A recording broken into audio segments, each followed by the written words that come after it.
Okay. All right, guys. Welcome to CEO Talks again. And for those of you for the first time, we've been doing this for over a year now, monthly series of different founders and CEOs coming in to both educate and inspire. And we've had some of the most amazing people in the world that have come in so far, and of course more coming in, including one today. And I think what's been great is these people have just volunteered their time to help kind of share their life story, share some of their ups and downs, some of what they're doing, and then really give you a chance to ask questions. So for those of you who are new to Next Jump, there's an index card in front of you, and I think the stats say that in a half-hour talk, you should have 5 to 6 questions that come up. And I believe we've coordinated both in Boston, London, all the offices, just for questions to kind of bubble up so we can ask questions at the end of Scott. So I am really excited to introduce Scott Harrison from Charity Water, the founder and CEO of Charity Water. We met earlier this year through an introduction Simon Sinek made, where we went to Massive and offsite together. It was like 3 years ago. It does feel like 3 years ago, but it was actually just this year. And the most fascinating thing that struck me on Scott, and I mean this in the best of ways, is this. He was a nobody from Jersey who became something really big in a totally different field of the world of nightclubs, drugs, drinking, and became one of the biggest names in New York City in that field. And so went from nobody to somebody big in that field, and then became a nobody again as he lost his way, and it really just kind of as lost as it comes. And he's then become, in a very short, 5 years, I think? 6 years, one of the biggest names in charity. One of the biggest names in actually going out there, making the world better with a very kick-ass team, with a site, with campaigns. And I had the privilege of attending his fundraiser gala they have, and I see charities raising $10,000, $15,000 off an entire night of a gala. And these guys raised $3 million in one night. And it's almost like unbelievable how amazing the work they do. So once again, from a nobody to somebody big, and then to nobody again, and then one of the biggest in the charitable world. So with that, please introduce Scott. Thanks, dude. All right, guys. Well, I know this is a little different than the typical format, which is not picture heavy, but I came into this through way of photojournalism, and I kind of think visually, and unless people show me pictures, I don't really get it. So I'm going to turn the lights off, and I'm going to show you 160 photos in the talk, so it'll be a little more show and tell. And then, like Charlie said, we can do some questions at the end. So here's what I'm going to cover. A little bit about my story and how I got into this. I guess the up and the down and the up again. I'm going to talk about the water crisis and share some photos that and stories around the world. And then I'm going to talk about Charity Water and just what we've done over the last 6 years to try and disrupt what we thought was a pretty stale sector. So this was me as a kid. My parents actually used a bowl to cut my hair. I was born in Philadelphia and then raised in New Jersey. When I was 4, around this age, my mom got really sick. There was a carbon monoxide gas leak in our house, and she got poisoned by the carbon monoxide. It almost killed her, but instead of killing her, it killed her immune system instead. And she was just allergic to everything, wearing charcoal masks, connected to oxygen. It was a bizarre childhood, growing up with my mom effectively living in a bubble. So family planning stopped. I was the only kid, kind of the perfect kid growing up, active in the church. We had a very deep faith, Christian faith, and my parents decided not to even sue the gas company for negligence and just believe that mom was going to be healed through prayer. So I'm taking care of mom, I'm cooking, I'm cleaning, I'm doing all the stuff that she could have been doing. And then at 18, like so many bad cliches, I moved to New York City and rebel. So I grow my hair down to my shoulders, I join a band, and I am now going to do every single thing that I was not allowed to do for 18 years. The band broke up in our first month in the city, or second month. We all hated each other. And I learned that you could actually make a lot of money filling up nightclubs. So this became the next 10 years of my life. And I learned that there were a couple kinds of nightclub promoters. There were the kinds that didn't make any money, and then there were the kinds that made a lot of money. And if you wanted to make a lot of money, you had to get all of the right people in your club, and then you could charge ridiculous amounts of money for alcohol. you could charge people $1,000 to drink a bottle of champagne. And if you had the right people there, you could make them buy 3 or 4 just to get in your club, scanning their credit cards outside. So for the next 10 years, I kind of chased this scene. This was a snapshot of my life at 28. And I always show this photo because it sums up what a real jerk I'd become. I'm holding out my wrist so that the photographer notices that I own a Rolex watch. Pathetic. I was getting paid $2,000 by Budweiser just to be seen in public drinking Bud. I got paid another $2,000 a month by Bacardi just to drink Bacardi in public. So I thought, I've arrived, like $4 grand to get out of bed and drink. I worked 2 nights a week. All my friends drank for free. And then if you saw me, this is around like probably 11 o'clock, 12 o'clock. If you saw me around 5 or 6 in the morning, it was a much different scenario. It was much darker. Lots of drugs, lots of pornography, strip clubs, like all of the decadence that you can imagine that comes with a life of partying. So at 28 years old, thankfully, after a decade in this, I'm in Punta del Este. I'm in South America with like the founders of Cirque du Soleil and guys, dropping $10,000 a hand on blackjack, private planes, models everywhere. I should have been really, really happy, and it just kind of hit me that I got people wasted for a living, and that was the extent of my life, and my life didn't mean anything. In fact, I was kind of spewing, pollution everywhere. So for me, I came back to my Christian faith in a much different way. I'd been completely uninterested for 10 years in this state of rebellion, and it was interesting. When people weren't shoving it down my throat, I found it much easier to kind of find my own way. So I cut this deal with God. I said I want my life to look exactly the opposite. I want to try to find the 180 degrees. And to me, as I started kind of reading theology again, that looked like service. It meant that I would have to leave everything behind and go and serve. So I started applying to a bunch of humanitarian organizations, thinking that this is going to be easy. After all, I'm one of the top nightclub promoters in New York City. Who wouldn't want me for their mission to Sudan or whatever? Well, I'm denied by everybody. World Vision, Save the Children, CARE. I think the Peace Corps even denied me. And thankfully, one organization said, if you pay us $500 a month, you can volunteer with us. So I was like, no problem, here's my credit card. And they turned out to be going to a place called Liberia. Now, at the time, I thought Africa was a single country. I was that ignorant. I'd never heard of Liberia before. I'd never heard of, the war. I wasn't keeping up on, African current events. But I quickly learned that the country I was going to be volunteering in had just come out of a 14-year civil war. Now, the group that I joined was called Mercy Ships. And for 26 years, they had operated a giant hospital ship that brought doctors to people on the coast of Africa. And they would just sail up and down the coast. They would pull in, and they would bring the best doctors in the world to operate on this ship. So this used to be a cruise liner. They had completely gutted the middle of the ship, turned it into a 42-bed hospital, state-of-the-art MRI, CAT scanner. And I was living on this ship in 200 square feet with 2 roommates. So everything dramatically changed. I immediately started feeling sorry for myself because the ship had cockroaches and it was a 50-year-old ship. And then I started taking pictures, which was going to be my job. My actual role on the ship was to be their volunteer photojournalist. I had put up a bunch of photos on my blog and convinced them that I could do this well and that I knew a lot of people in nightlife that I could share the photos with. So as I got off the ship, I stopped feeling sorry for myself because I saw that people were living in just the remnants of war. Charles Taylor had completely decimated this country after 14 years, ruined it with child soldiers, and people were just living in houses that looked like this. No roofs, no windows.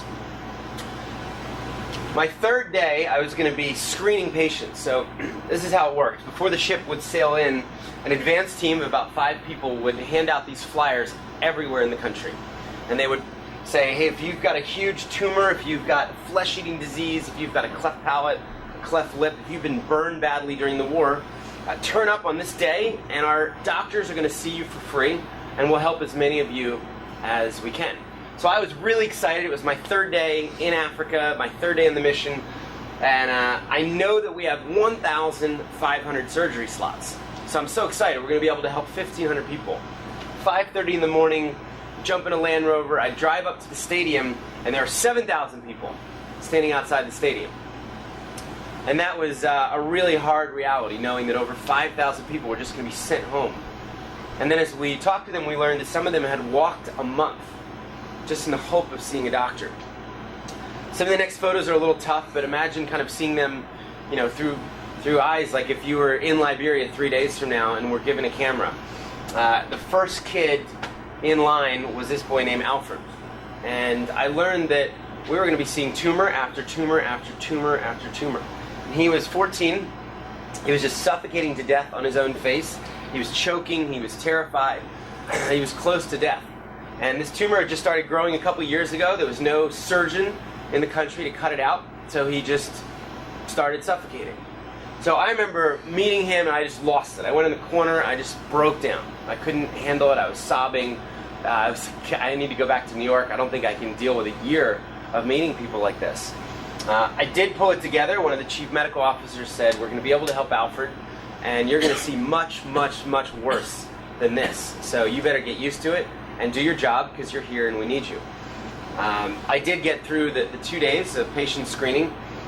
They invited me into Alfred's surgery a few days later, and I watched these amazing doctors just take this freaking huge tumor out. And then they said a week later, after he'd recovered, why don't you take Alfred home back to his village? And I did, and his face was completely different. And he was accepted back into the community. There were hundreds of people celebrating, dancing. I got to watch him heal. And today he is a plumber. And this was what life was like every day. I would meet a woman named Martha Lean and learn her story. So she's got a towel in her hand because people would throw rocks at her when she came out of her hut. They thought she was cursed. What she needed was a surgeon and a 45-minute surgery that cost a few $100s, and they just gave her a new face. So it was amazing. It was like these medical miracles happening every single day on the ship. I spent a year, I could do 24 hours of a presentation just telling you about the incredible people that I've met, their stories, their families, how the doctors were able to connect with them. Long story short, after a year, I said, I don't know what's next. I'm never going back to nightclubs, but I want to sign up for another year until I can figure out, how to make an impact in my life. So I went back to Liberia. On the second tour, I started learning about dirty water. And I learned that dirty water was making some of these people sick. So there was one guy that was given a little bit of extra money from the medical operations, and he would go into the villages and he would dig wells. And because I had to photograph everything going on with this operation, I would go out with him and I would see drinking water sources like this. So this was the source for an entire community. And I remember saying to him, bro, come on. There's no way you're going to tell me people are drinking that water. Like, I wouldn't step in that water. I wouldn't let my dog drink that water. He'd probably get sick. And, Leif, my friend, would say, well, this is all that the communities have. There is no clean drinking water. But the irony is, Scott, that there is clean drinking water about 30 feet underneath the ground of this village, right next to the pond. So what he would do is work with the locals. They would contribute the labor under his direction. Mercy ships would contribute the cement, the pipes, the pump. And then he would take me back and say, look how this community has changed. And I could see the same community that was drinking from the swamp a couple months later drinking clean water. And while the first year had made such a deep impression on me, these valuable surgeries, this guy was touching thousands of people at a fraction of the cost and answering what I thought was the question behind the question of so much of this disease. So after 2 years, I came back to New York City. I was 30 now, and I'd seen all these problems. I'd spent time in a leprosy colony. I'd seen, kids that had no place to go to school, people dying of AIDS, people dying of malaria. But I just kept coming back to this, and this swamp. It was such a tough image for me. I just couldn't imagine, a world where men, women, and children had to drink, from the dirtiest water that I'd ever seen. So that's how I really got interested in water. It was surgery to sickness to seeing communities drinking dirty water and then what could be done about it. And that's where the idea for Charity Water was born about 6.5 years ago. So I'll talk about what I learned and the issue that we actually work on. So the stat is a big one, and it's almost too hard to even imagine, but it's 1 billion people don't have access to clean water. So 800 million. And when I started out, it was 1.1 billion. It's actually going in the right direction. It's one of the few problems that we think we're making some real progress against. But it's a huge, huge number. 800 million people that don't have something that, I'm sure almost all of us in this room take for granted most days. This is what it looks like. So if you guys came with me, this is a town called Bogeta in Ethiopia, people fighting through algae to get it water. This is in northern Ethiopia, a place called Tigray. This community was sharing this big open well with a bunch of cows, with a bunch of cattle. If you start unpacking the stats around disease, the World Health Organization said that up to 80% of all of the sickness in the world, all of the disease in the world, can be traced back to bad water and a lack of toilets. Dirty water kills more people than all of the wars in the history of the world. Some of the stuff you've heard of, like cholera, some you may not have, like schistosomiasis, which is a horrible condition. It infects about 300 million people right now. It's just parasites and worms crawling around in their body from the water, headed towards the liver to attack it. This is an example of this. This child was drinking water from a river, and just every time she drank, she would vomit all over her shirt. And we were in Kenya. We watched in horror. We said we need to do something about this. We promised to help her slum. The video actually doesn't work, but I took this water, put it under a microscope here at Rockefeller University, and they gave us this swarming video with parasites crawling around, attacking each other, eating each other, and said, obviously no kid should have to drink water like that. Leeches, something I never in my life associated with drinking water, but community after community will show us the leeches in their open springs, and they'll say, the big ones this size are never a problem. They can filter them out using cloth, using t-shirts and just like a rice bag. But sometimes the little ones that you can barely see will get through the filtration, and then they grow up inside the kids, the people, and their favorite spot is the back of the neck. And the community will tell you, and the first few times you hear this, you're like, oh, that's just a good story. You hear it 30 times, you start believing it. 2 ways that they get leeches out. One is with a stick, and they just pry the leech off the back of the throat. If they don't kill the leech, then the leech just crawls all the way back up again. And the second thing we hear time and time again is they drink diesel fuel. Enough to kill the leech, but not enough to, hopefully kill the child. And then this was a stat that really just struck me. It learned that 40 billion hours were wasted in Africa just fetching water. Africa alone, 40 billion hours wasted back and forth to get water that's not even useful. This adds up to more than the entire global workforce of countries in Europe. It's more than the entire workforce of France. And we thought, wow, if we could give people time back, they could be productive, they could be healthier and wealthier and richer. And it kills you just to see, the kids, the future of the country, walking around with 40 pounds of dirty water on their back, sometimes 3, 4, 5 hours every single day. This was in November, so last month I was in eastern Kenya, and I was headed towards the Somalia area in a kind of Al-Shabaab controlled area called the Tana River, and I saw people digging in the sand, and I put my mom in this hole. Imagine if my mom had to wake up in the morning and dig in a sandy riverbed. This woman told me that this water was actually the preferred source for the village. When times were good, they got water here 25% of the year. 75% of the year they would have to dig too deep. So where they went was this river, the Tana River. And we heard all up and down this river as we visited community after community that their biggest problem were crocodiles. And that 2 kids were killed in this village over the last 12 months as crocodiles came out of the river, snatched the kids, and took them. And the men would roll up to us and roll up their pant legs and say, look, this is where the croc got me, but I stabbed him. So the women are terrified. I remember taking this photo, I was terrified. I'm like looking right, I don't know how fast these things are. And again, just something so foreign to me, to probably most of you guys, to associate with drinking water, having to worry about your life to go get water like this that you then bring home to your family. Okay, so that's depressing. Well, I'm not done. One more. Lidikoros was a story that we heard this year. that it was one of the toughest things I'd heard in a while. And I was in northern Ethiopia. This is actually not a picture of her. I didn't meet her. We started working in this region 5 years ago, and we've now helped 1 million people in northern Ethiopia. Thousands and thousands of villages. She lived before Charity Water started working in the region. And she has a clay pot. You saw those yellow jerry cans. They're actually better. They're a boon to many of these communities because they weigh nothing, and when you drop them, they don't break. Clay pots weigh 20 pounds empty, another 30 or 40 pounds with water. So she was hauling 50 to 60 pounds on her back 8 hours a day. 3 hours out to the water hole, 5 hours back.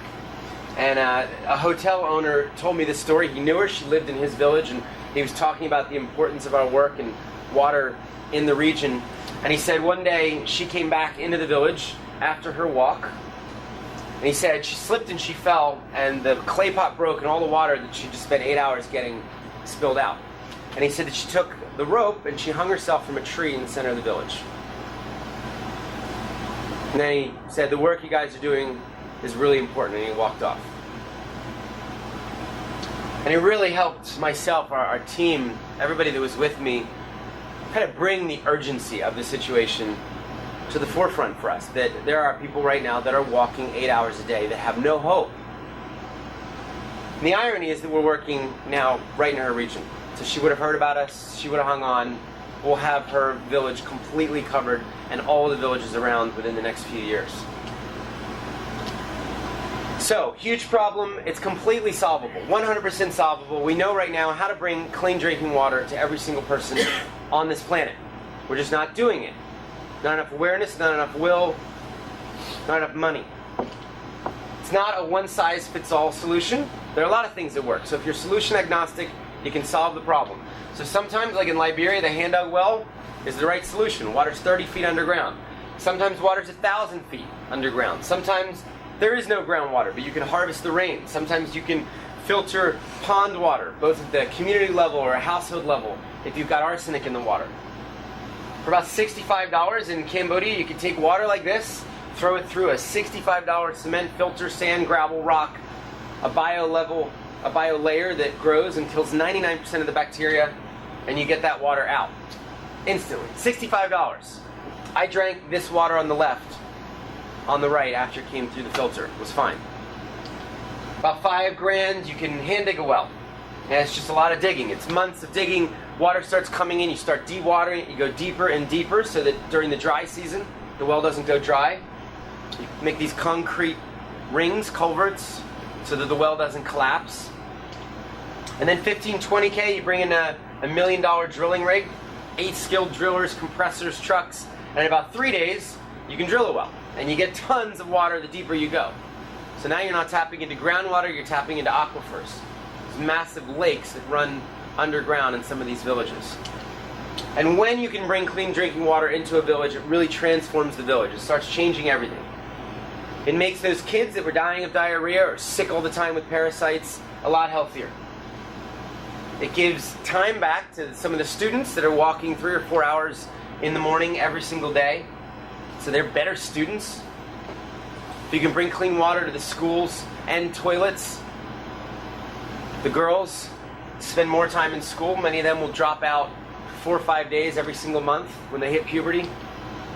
And what we've heard is that from woman after woman, we add so much value back into their life. There's 2 common things we hear from the women. One is that we're just better mothers. We get to spend more time with our kids. And the second thing is that we start small businesses. And we use that extra time to actually be productive. Selling rice or milk or peanuts at the market, earning an extra $1 or sometimes $2 a day. This woman, Helen, told us in Uganda that after the clean water came into her village, she felt beautiful for the first time because she finally had enough water to wash her face and her clothes every day. And that she was only getting 2 jerry cans a day. She always put her kids, the school uniforms, her husband, the cooking, the cleaning, she put everything before her personal hygiene. And now that her water quantity tripled, she felt beautiful. When we learned that there were all these amazing unintended consequences of clean water. There was a really powerful stat from the UN that was put out recently in an 88-page paper that said every single dollar you invest in water and sanitation returns $12 to the local community. So it makes people 12 times richer. It's actually the number one benefit of doing clean water, is making people wealthier, helping to lift them out of poverty. So we thought it's such a simple issue for people to understand. It was solvable. How come there were 800 million people without clean water? So that's where I decided to try and step in and see what could be done. So 6 years ago, Charity Water started on a couch in Soho. I wanted to do two things before I died. One was to end the water crisis and be a part of that, and see a day where my kids or my grandkids lived in a world where nobody drank from a swamp. Nobody walked 8 hours a day. Nobody had parasites in their body from drinking dirty water. The second thing I wanted to do was to reinvent giving, reinvent charity. And I thought that the only way you could actually end the water crisis would be with a whole new model, because none of my friends were excited about charity. They didn't have any charities they really respected. I mean, at the time, 6 years ago, all I was hearing was negative opinions. The black hole of charity. Oh, I don't know where my money goes. Charities aren't transparent. They're bureaucratic. They're inefficient. You know, they advertise these kids with flies on their face on TV, and they just try to make me feel guilty. So I thought, man, we could completely throw out the old model and solve some of these problems, get in the way of some of these objections, and then bring a huge disenchanted group of people that could be giving, that I believe should be giving, back to the table. So I had three big ideas on how to do that. One was to solve the money problem. Number one thing I kept hearing was, I just don't know where my money goes. I thought, well, that's really easy. Let's create a model where we can answer the question 100%, all the time. And people said, well, you know, how will you do that? Like, how can you use 100% of the money to build water projects? I said, well, we just have two bank accounts. One bank account where we somehow find money to pay for our staff and our office and our flights to the field. And then the public bank account where every single penny goes directly to help the people. I said, we'll be so crazy about this, let's even pay back people's credit card fees. So if they donate $1,000 and American Express drops $960 into our account, we'll raise $40 separately and we'll send all $1,000 to the field. So we did that. We opened up two bank accounts. I had $100 each at the time. I was living on a friend's couch. But I figured, you know, we'll start two businesses at the same time. And if we could prove that this 100% was working, I thought we could find board members, sponsors, private donors who would actually get excited about building the organization and paying the salaries of the people who made it possible every day. Second idea was to prove where 100% of that money went. And this was so simple to me. I'd walked into an electronics store and I saw that handheld GPS devices cost $99. So that would solve that. Any water point we built anywhere in the world, we would take a picture of it and we would put the GPS up on Google Earth, up on Google Maps from day one so everybody could see. So if we had 1,000 wells, we'd have 1,000 GPS points and you could fly over the well. A donor would actually be able to see a satellite image of the completed project. And then the third thing was a little softer, but I wanted to build a brand. There were no charity brands that I really aspired to. You know, none. I mean, I loved Apple, I loved Nike. They were, you know, for-profit brands. But, you know, the Red Cross, it was too big, it was too faceless for me. So I thought, you know, Nick Kristof had written this compelling quote in the New York Times. He said, people peddle toothpaste with more sophistication than all of the important causes in the world. I thought, man, that's just broken. Why can't a charity build an amazing brand? We just don't make any money. So I thought that was important, and I just thought one of the biggest problems was people had bad taste. They didn't know what a good brand looked like. So our first hire was going to work with water projects, and our second hire was going to build a brand with me. So 6 years ago, started with a party. The only thing I knew how to do, I got 700 friends together in a club downtown, charged them $20, and then immediately took the $15,000 to a refugee camp in northern Uganda, trying to close the loop with them, to show them where 100% of their money went. And we built 3 wells, we fixed 3 wells, and then the 700 people got a report. Here's what you did. You came together in a night, and you helped people in a refugee camp get clean water to drink. And they were blown away. You know, some people didn't even remember coming to the party. They're excited that they had, and apparently they'd been generous. But you know, most people were like, I didn't expect anything for $20. Like, I got open bar. You know, something actually happened with my money. They couldn't believe it. So we said, this is very powerful. Let's just repeat until the entire problem is solved. We then said, how do we do product collaborations to get our brand out there? And started doing stuff in technology. We thought that was a trend that was here to stay, spending time in Silicon Valley. Came up with ad campaigns, and we said, we don't always need to take the brand so seriously. We can have a little bit of fun. So try to get people to think differently about water. Most of the time we were serious, but we were constantly trying to bring these mind-numbing statistics, right? Like that stat at the bottom means nothing for anyone here. Who can imagine 4,500 kids doing anything, let alone dying? But maybe giving your kid or your baby brother or sister death in a baby bottle from a swamp, make people think. I thought if we came up with good creative, we're never going to have an advertising budget, but maybe we can get free ads donated. And that turned out to be true, both on taxis, on buses, on TV, full pages in magazines. Started partnering with brands to try to take our message to the masses. We went to Saks Fifth Avenue and we said, you guys have handbags that cost $5,000. That's crazy. We have wells that cost $5,000. We should totally partner together. You laugh. So they shot their Mother's Day and Father's Day catalogs completely in water. They gave us the windows on Fifth Avenue for a week after Giorgio Armani took down his windows, and we were able to spread awareness. And then they started telling the story to their customers, their vendors. Raised $700,000 as a company to transform 140 villages. Macallan came to us and they said, we make really expensive whiskey. There's a lot of water that goes into making whiskey, and there's a lot of water in Scotland. And we're like, is that all you guys got? They brainstormed for a while and they said, well, what if we took this 64-year-old whiskey, our oldest, on a world tour, and to taste it, you had to drop $5,000 to sponsor a water project. So we weren't sure if that was going to work, and then they sent in $605,000. Someone paid $62,500 in Taipei for a taste, and they auctioned off the bottle for $400,000 at Sotheby's. We love social media. It came so naturally to us. It was a simple story.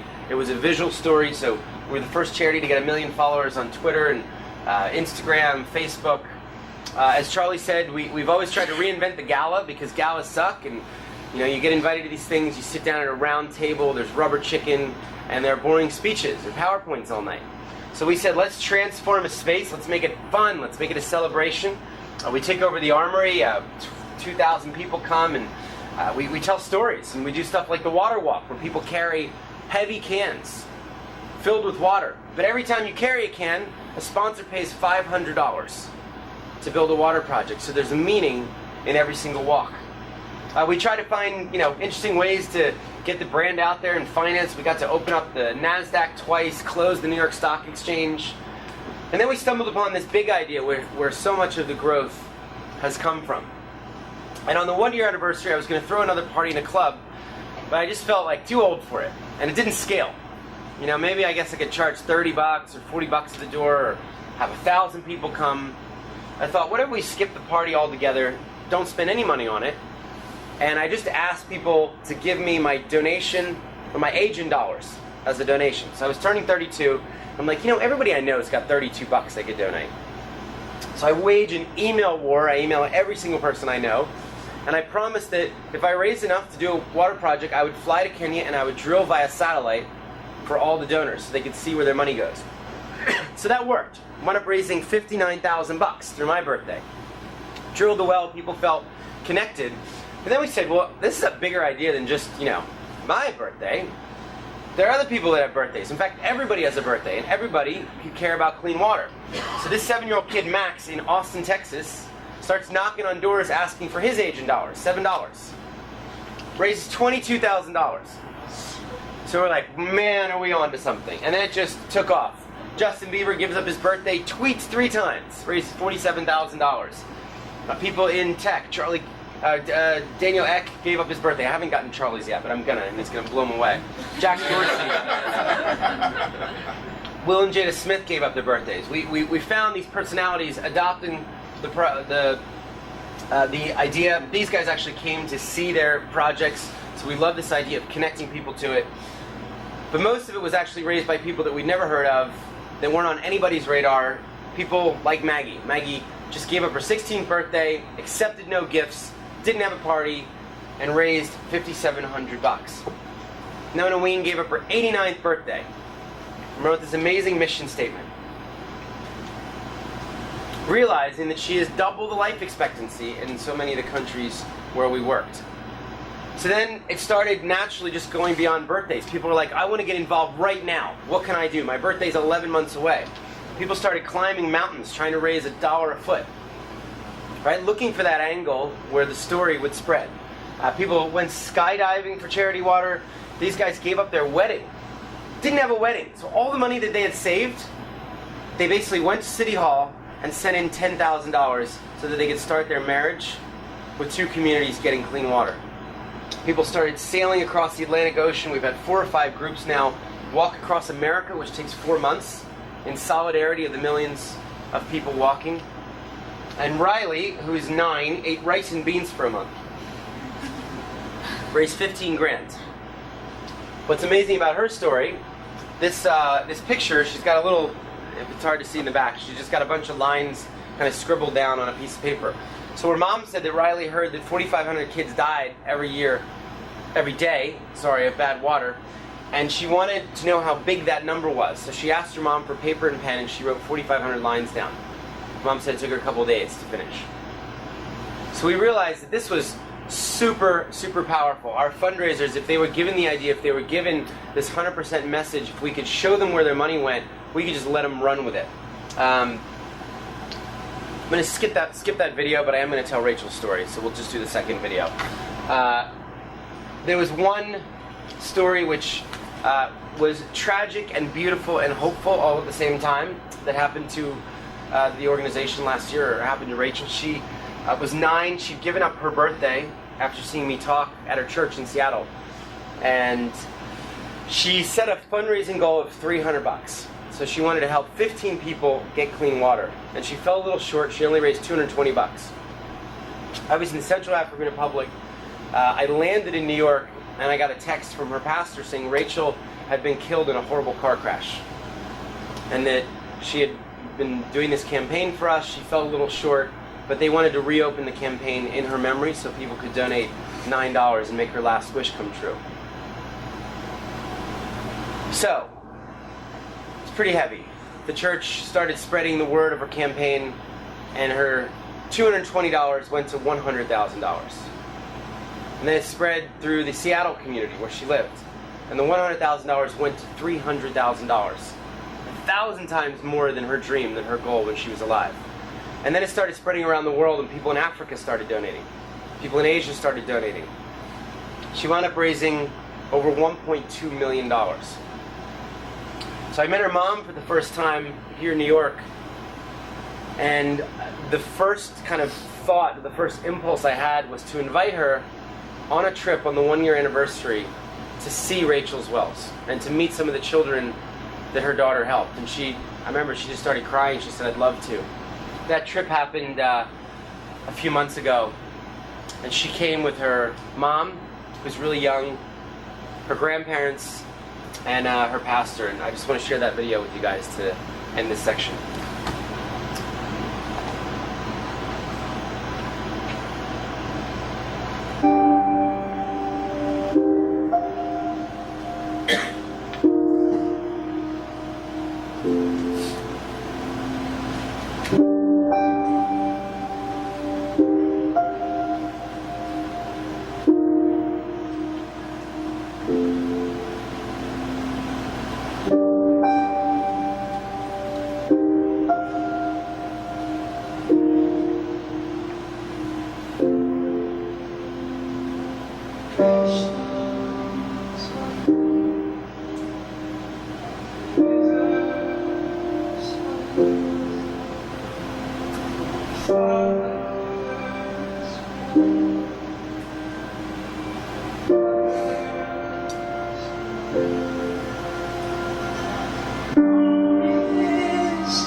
And we're about to go see some of Rachel's wells.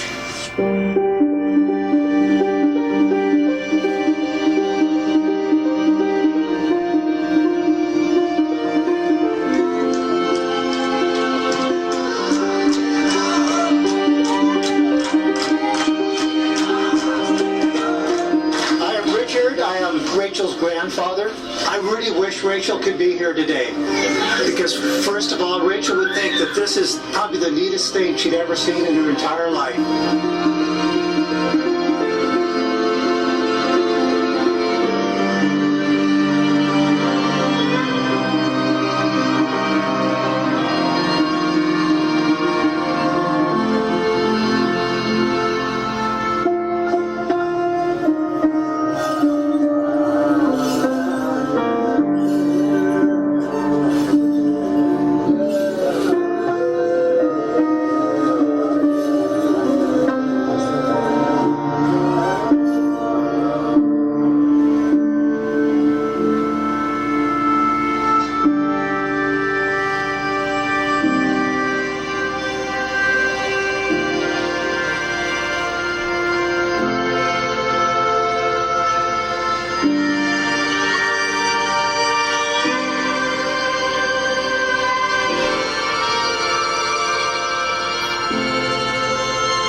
Our church, where we are from, we greatly love Rachel and continue to love her family, and I'm overwhelmed with how greatly you have honored her memory. So please receive my most deepest and heartfelt thanks. You've done us a great honor today, so thank you. Yep.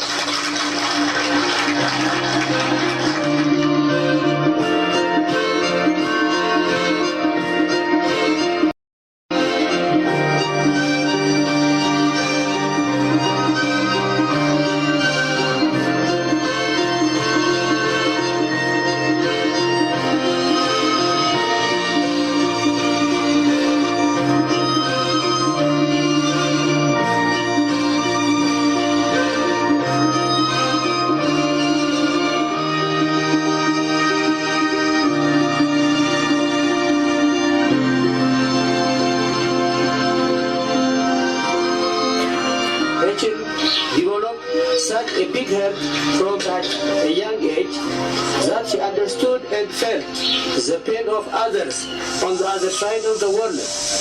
To give up her birthday present so that other children can improve their lives is the most beautiful gift a person can give.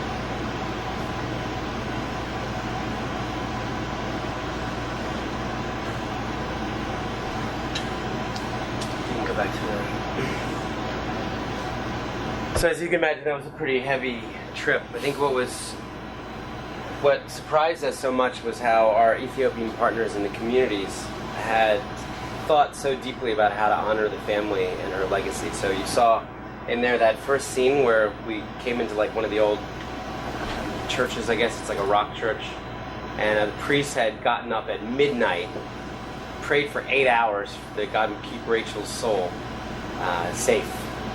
Before welcoming us in at 8. And they named a valley after her. They named a huge kind of tree park after her. And then they said, we've told all of our children about Rachel's story, and your daughter has taught us so much about giving. So it's pretty powerful. What we realized, we were starting to get it before this, but we really got it after Rachel's story, that this wasn't our story anymore. This didn't belong to Charity Water. It had started out as this, we're going to disrupt charity, and it's a startup story, and we're all going to work 80 hours a week. This was their story. So this didn't belong to us. It was Max's story, and it was Riley's story, it was Rachel's story, it was the story of the 30,000 people around the world that were inspired by her. And we realized if we could actually give it away, maybe we could scale, maybe we could solve this problem. And how could we be intentional about giving our story away? There was also a deep sense of responsibility, of stewardship, and how we would spend the money and how we would help as many people. So we built a product last year called Dollars to Projects, where every single dollar will be accountable. And because we had 100% of the money effectively existing in a vacuum, because even the credit card fees were paid back, we could tag dollars and with integrity tell people where they wound up. So this is what that experience looks like. Maggie, after her birthday, can see that she funded the entire water project at the Maiwelel village, that 545 people live there. She can see that it cost $4,596 and see where the rest of her money went. She can see a picture or a plaque of her name in that village, just to make that connection, to make it real. She can see where it is in the world and check out the surroundings. And then every single donor, even if they gave $1 or $16 or $1,600, gets to see a report of where their money went and the village that it helped. We tried to take that farther. Last year we crowdsourced 2 drilling rigs, and we got 13,000 people to give us enough money to put in a $1.2 million rig. And we said, well, this isn't a well, but how do we connect these people that have, even given $10 to a drilling rig that's going to drill for the next 15 years? So we mounted a GPS unit on it. We gave our rig a tracking functionality so all the donors could see it. We gave it a name. And we even gave it a Twitter account. So every time it drills, it tweets its location. And people can click and see it on a map. Trying to take transparency even further. So this is our new big campaign. And we know where all of our water projects are, but now we want to know that they're functioning over time. So we just received a $5 million grant from Google to install remote sensors. Develop and install remote sensors that'll be able to give us real-time data that we might even be able to serve up to a 9-year-old kid on an iPhone, saying how much water is flowing every single day from the wells. We just installed our first 2 in Nepal last week that are already giving us data back, and the goal is to get 4,000 out in the field in the next couple of years. So the first 6 years, we've raised $85 million from a cold start, which is not a lot of money, but we've gotten 350,000 people involved, which is exciting to us. And most importantly, we've helped almost 3 million people in 20 countries get clean water. Now the growth curve looks like a tech startup, certainly more than a charity. So we've grown at an average of about 90% a year for the first 5 years. And giving in America, charities in America, have looked like this. They're actually net negative over those years. So people have been giving less. So we think that's encouraging, and if we actually do get a good economy or a giving sector that grows, we think we'll do pretty well in that. So right now there are over 1,000 people working on charity water projects around the world. The projects are led by locals. So there's 500 people in Ethiopia alone, drilling 29 out of 30 days of the month. Local teams in Nepal, Bangladesh, India, Central and South America. About 7,000 villages with clean water. And last year was our biggest year, although we're going to beat it this year. But we gave one person clean water every 42 seconds. And I told my team, you guys went to bed, you slept for 8 hours, and because of your work, 600 people got clean water just while you were sleeping. People that you never meet because of your work, because of the sacrifice you've made to come and work at Charity Water, and because of all of our amazing supporters around the world. This year we're close to 1 million people. I think we'll probably do that next year in a year. As we look ahead, we're trying to help 100 million people, so we've set this big stake in the ground at helping 100 million people get access. We figure maybe we make the local paper if we can pull that off. I'm going to try and do that in 10 years. And it's going to be an impossible amount of money. We need to raise $3 billion, 30 a person, for water projects. We're going to need to raise another 10%, $300 million to run the organization and to pay the staff, and to manage the money, and to audit the money, and to manage these projects. But we think if there is ever a time when that's possible, it's now. It's now in this age of technology. It's with a model that truly gives away our story, and we're going for it. So if you guys are asking, what are a couple things you might be able to do to help? I know you're helping a lot as a company, and we're really excited about the stuff happening through OO. But you guys can just support water projects, even if it's only $10. All $10 goes directly to help someone get clean water, and everybody here can give up their birthday. I've done 6 in a row now. I've given up my birthday for the rest of my life, and it's simple. You just tell your friends, consider making a donation of my age in dollars, and then you and your friends and your family get to see exactly where that goes. If you want to learn more about that or actually pledge it, even if it's a long way off, we just send you an email reminder 3 weeks before your birthday. So I'll end there and do questions. Thank you guys so much for having me in.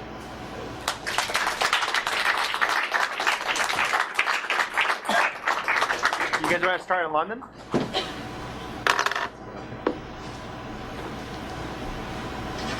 Michael here. And you really just know how what the next iteration of scale is. You talked about making other people's story. It would just be cool to see how you go from the scale to the 3 billion. Yeah, I mean, the metrics are pretty simple when it comes to fundraisers. A successful fundraiser raises an average of $1,000 from 13 of their friends. So not only, what we're thinking about a lot now is how can we turn those 13 donors into fundraisers themselves and ask them to pledge their birthday. But, by those numbers, if 1 million people gave up their birthdays, that's $1 billion. If 3 million people gave up birthdays, that's $3 billion, and 100 million people helped. So, we're really thinking, how do we get the word out, having no marketing budget? How do we distribute the word, either through, other companies, through media, through personalities, through, viral growth. A lot of the talk is how do we just take the message out. You guys in Boston? Thanks, Scott. It was amazing story and amazing work you're doing. So I have a whole slew of questions here. So this is putting me on the spot here. Maybe a couple along these lines. So you've talked about kind of as you built this, it's more almost along kind of a startup track. Some of the things you've done, whether it's the kind of 2 bank accounts, the branding.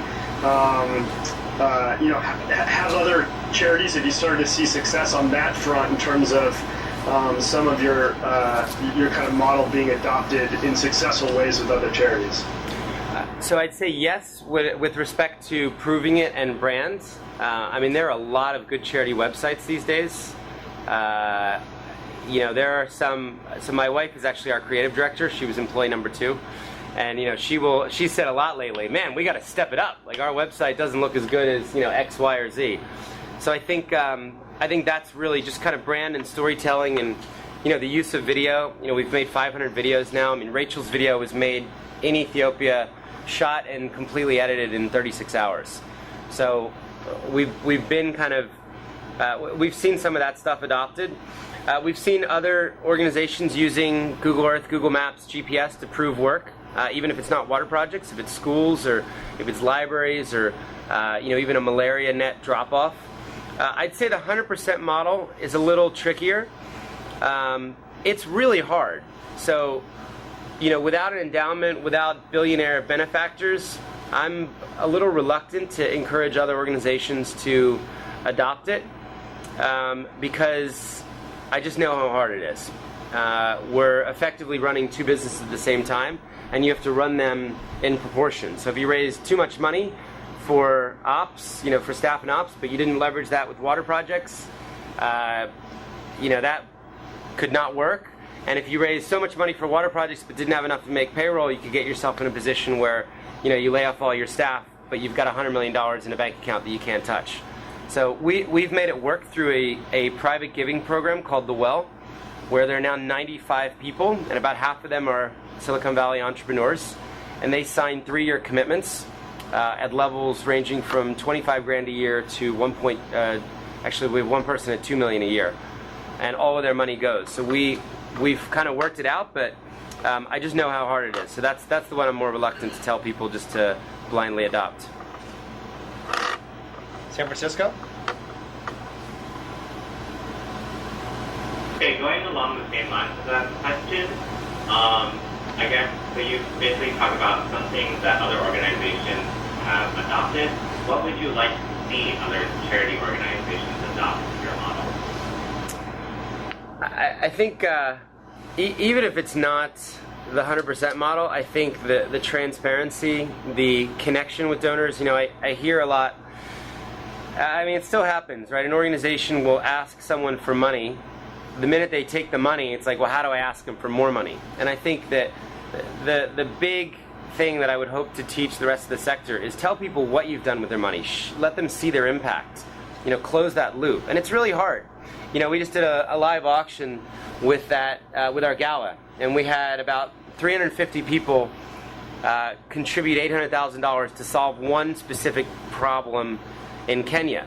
And I'm laying awake thinking about how I can best connect those 330 people to the 800 grand over the next year, so they feel like they're a part of something. They feel like they're a part of change. You know, I'm thinking about that more than I'm thinking about how I can get the next 800 grand out of them or $1 million out of them next year. And I think it's really just a shift in mentality. If you do report back to people, if you do tell them, you know, what you've done, I think the money comes, and you know, it's really about building trust. So I think that's probably the number one thing I would hope, is this idea of closing the loop and showing people their impact. Somebody in New York? Question, anybody? Raise your hand. Isaac? So this is also in similar line to this reverse. Obviously, your model, you teach other charities on what works and what doesn't. Have you taken from anyone else specific ideas? I want to figure out some sort of subscription model, monthly giving. So one of the challenges with our business, so we'll raise $33 million this year, and January 1 I started 0. So not only do I need to re-raise $33 million, but I need to grow. I'm fascinated with the sponsor a child model, even though I think it lacks integrity sometimes with the way the money goes, and you know, is it really your child? It's typically billed as something that it's not. But you know, what could I offer a bunch of people that are contributing $10 or $20 or $50 a month, where we're not starting over and growing, but we have some sort of base? So I haven't figured that out yet, and I wouldn't be surprised if that model comes from a for-profit business, you know, that's figured it out, and not a nonprofit. Greg, I know you had a lot of questions. Do you want to pick another one in Boston? Yeah, I'll add one more. So, kind of your previous life in you know, nightclubs and running that business, were there lessons you learned? I guess 2 points to this. Are there lessons you learned that you applied successfully in running Charity Water, and the reverse, things that you did successfully there that actually hurt you, or that you had to, in some ways, relearn or stop doing as you started running Charity Water? Well, that's a great question. I think, are you familiar with StrengthsFinder? Is that something you've done as a company at all? So, StrengthsFinder, so I kind of have learned now a little bit more about myself and some of the things that I'm good at. And I'm an includer, so that worked really well for a decade of nightlife. Like, I was always inviting people into the party, and I was telling them a story. And the story that I was telling them was, your life will have meaning and value if you get past my velvet rope and you spend a lot of money. So it was the wrong story, but I was really good at kind of creating this space, or this thing that people wanted to feel a part of. So I think, you know, in some ways I'm uniquely qualified to get people excited about water. You know, I mean, 6 years ago when I was running around talking to my friends about water, I mean, nobody had ever heard of this issue. You know, but we somehow made it exciting enough where they're like, I want to be a part of, you know, giving every single person on earth access to clean water. So I think as well, what probably helped is I did not have a background in the bureaucratic, you know, INGO world.